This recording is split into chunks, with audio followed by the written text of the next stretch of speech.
Hayag soon, maayong adlaw o maayong gabi. Another day and great opportunity to share the word of the Lord sa imo karon. And kini nga verse gina-remind ta niya no kung unsa jud ang kanang kamaayo sa Ginoo.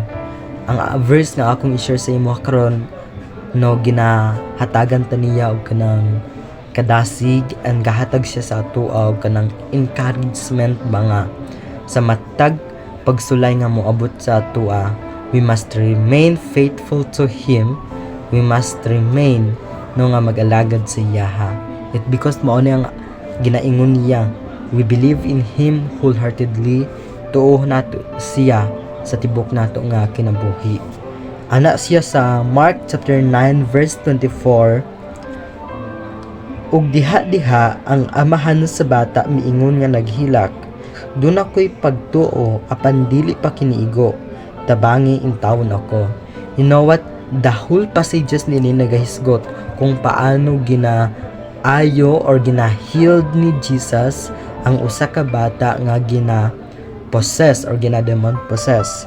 But I will focus nga i-share ang pulong sa Ginoo nga makita sa verse 24. Ang gasulti niini which is ang amahan sa bata or kanang papa sa bata, gina-emphasize niya nga ang katunga amahan sa bata which is aduna siya'y pagtuo pero na siya ginasumpay it because ang katunga pagtuo niya dili igo sa Ginoo.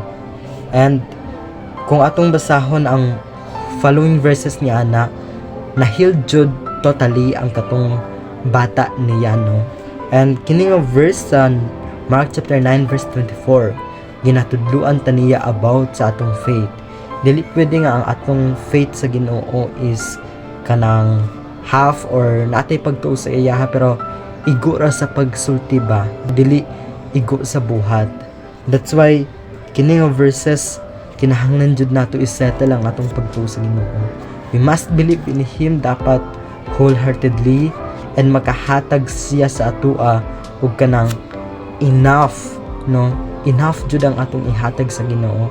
Dili pwede nga mag-serve ta sa Ginoo pero ang atong kinabuhi is wala pa na settle tanan, napa sa kanang pangkalibutanon nga binuhatan and wala ta naka-focus sa iyaha. Dili na siya pwede. It because the Bible says if we have faith in Him no kinahanglan jud biyaan nato ang atong karaan nga kinabuhi, in short karaan nga binuhatan nga dili maka-glorify sa iyaha. I know brothers and sisters, this verse no very lisod kayo siya. It because sometimes ang atong kinabuhi contradict siya sa iyang word. Kay makabuhat ta og kanang mga kapakyasan sometimes everyday pagani no sa atong panghuna-huna. Pero mao na ang kanang giingon sa pulong sa Ginoo sa atoa. Kinahanglan nga magatuo ta sa iyaha nga walay pagduha-duha. Wholeheartedly jud ang dapat nato ihatag sa iyaha. Tibuok nga kasing-kasing kanang kinabuhi ba nga subay na jud sa iyaha nga gusto niya ipabuhat sa ato